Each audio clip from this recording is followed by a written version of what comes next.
ఎకరాల కొత్త ఆయకట్టు ఇవ్వడానికి ప్రాణహిత చేవెళ్ల ఒప్పుకోవడం జరిగింది.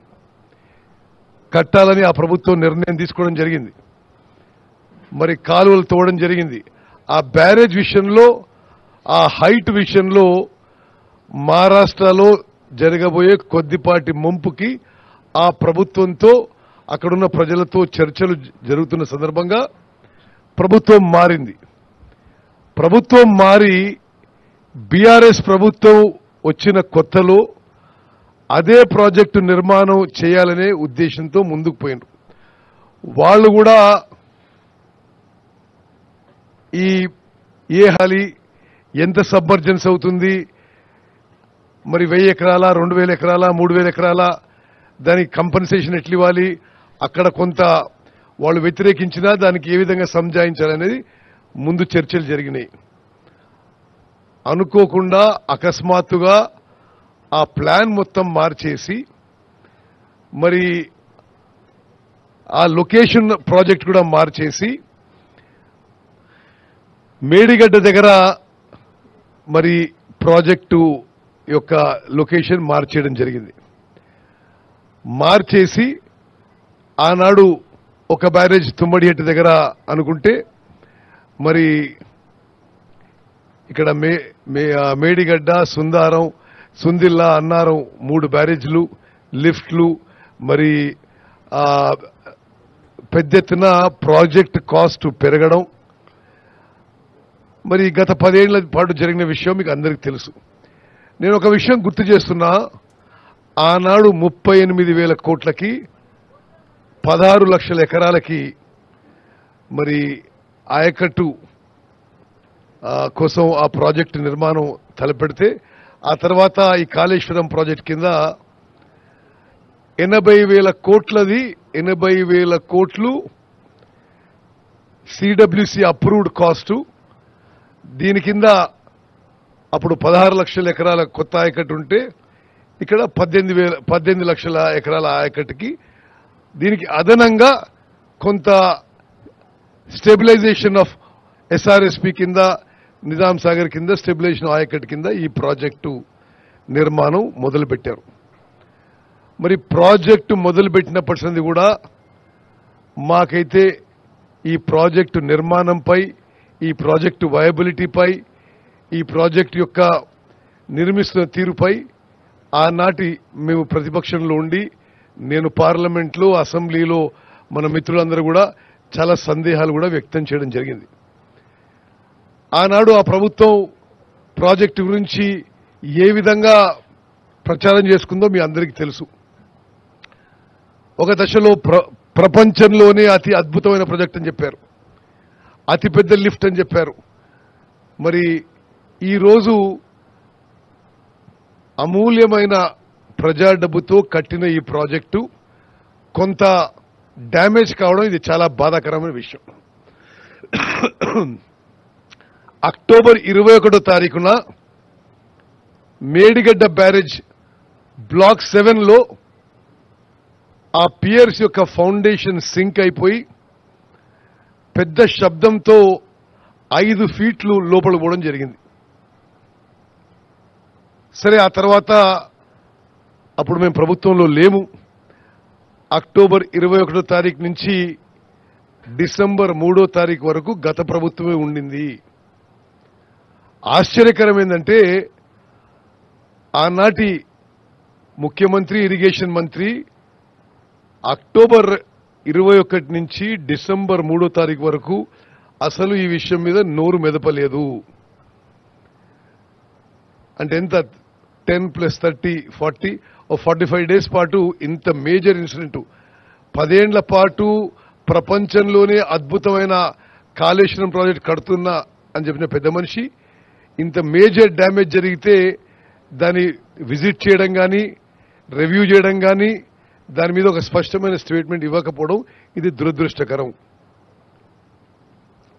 మేము 7వ తారీఖు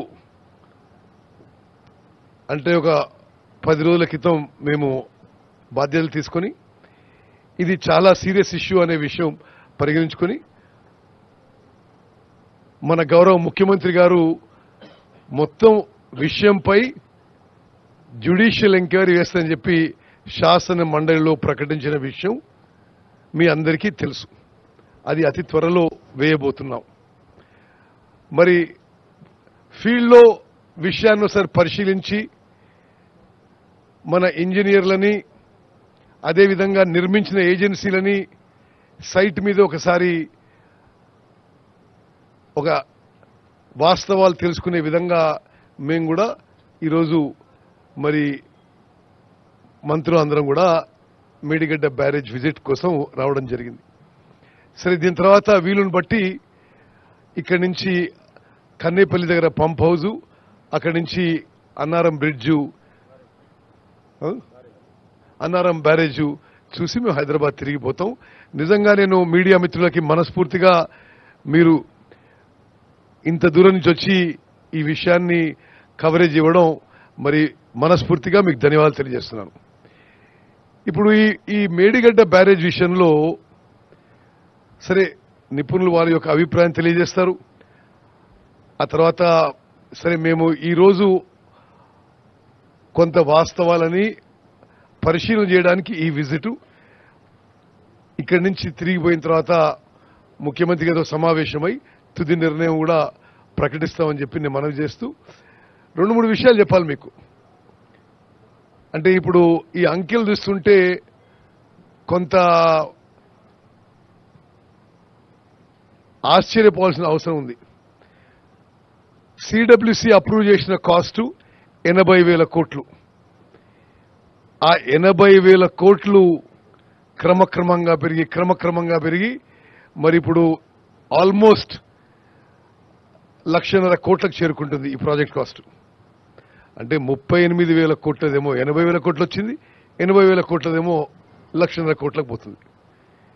ఈ రోజు వరకు నాకు ఇచ్చిన ఫిగర్స్ లో కొత్త ఆయకట్టు, కాళేశ్వరం ప్రాజెక్ట్ కింద కొత్త ఆయకట్టు అప్రాక్సిమేట్ గా ఇప్పటివరకు అయిన ఎక్స్పెండిచర్ అప్రాక్సిమేట్ గా 95,000 క్రోర్స్, 95,000 కోట్లు ఖర్చు పెట్టిన తర్వాత ఈ రోజు వరకు జనరేట్ అయిన కొత్త ఆయకట్టు మరి 97,000 ఎకర్స్, అంటే అప్రాక్సిమేట్లీ 1 lakh ఎకర్స్ అని తీసుకోండి. మరి ఈ విషయాన్ని కూడా మన ఇంజనీర్లతో నిపుణులతో కూడా మాట్లాడి ఇంత పెద్ద ఎత్తున ఎక్స్పెండిచర్ చేసి ఇంత తక్కువ కొత్త ఆయకట్టు, మరి స్టెబిలైజ్ ఆయకట్టు కింద కొంత ఇచ్చామని చెప్పి మన ఇంజనీర్లు చెప్తున్నారు. అదేవిధంగా కంట్రోలర్ ఆడిటర్ జనరల్ కూడా ఈ ప్రాజెక్ట్ మీద చాలా తీవ్రమైన విమర్శలు చేయడం జరిగింది. ఈ ప్రాజెక్ట్ విషయంలో మరి ప్రజెంటేషన్ అయినాక మళ్ళీ మాట్లాడదాం మనం. ఇప్పుడు ఇంజనీర్లు ప్రజెంటేషన్ చేస్తారు. ఆ తర్వాత మా కొలీగ్స్కి ఏమైనా క్వశ్చన్స్ ఉంటే అది డిస్కస్ చేద్దాం. ఆ తర్వాత ఎల్ఎన్టీ, ఆఫ్కాన్, నవయుగ వాళ్ళని కూడా పిలిచాను, వాళ్ళని కూడా ప్రజెంటేషన్ చేయమంటున్నాం. ఆశ్చర్యకరం ఏంటంటే మేడిగడ్డ బ్యారేజ్ కుంగిపోవడమే కాదు, అన్నారం బ్యారేజ్ కూడా డ్యామేజ్ జరిగి ఉంది. సుందిల్ల బ్యారేజ్ విషయంలో ఇంకా పరిశీలించాల్సిన అవసరం ఉంది. ఇది రాష్ట్రానికే అంటే ఇంత ఖర్చు పెట్టి ఇది కూడా హై కాస్ట్ బారోయింగ్స్ తీసుకొచ్చి ఇప్పుడు యాన్యువల్ పే బ్యాకే ఈ ప్రాజెక్టు మీద 13,000 కోట్లలో పోతుంది. నడిచినప్పుడు హ్యూజ్ పవర్ బిల్ కూడా ఉంటుంది. మరి ఇది ఈరోజు బ్యారేజీల్లో కట్టిన ఇంత తొందరగా సరే ఏ విధంగా నష్టం జరిగింది, ఏ విధంగా డ్యామేజ్ అయింది వాళ్ళు నిపుణులు మాట్లాడతారు, ఎల్ఎన్టీ వాళ్ళు మాట్లాడతారు, ఇంజనీర్లు మాట్లాడతారు. కానీ ఒక ప్రజాప్రతినిధిగా నాకు చాలా ఇది బాధాకరమైన విషయం. ఎందుకంటే ఇప్పుడు 3 బ్యారేజీలు ఖాళీ చేస్తే అసలు కాళేశ్వరం ప్రాజెక్టులో మొత్తం ఇప్పటివరకు పెట్టిన పైసలు రిపేర్ అయ్యే వరకు మరి ఆ ఇంట్రెస్ట్ బర్డన్ ప్రభుత్వం మీద ప్రజల మీద ఉండిపోతుంది తప్పితే మరి ప్రాజెక్టు ఇంకో ప్రయోజనం ఉండదని చెప్పి కూడా నేను మనవి చేస్తూ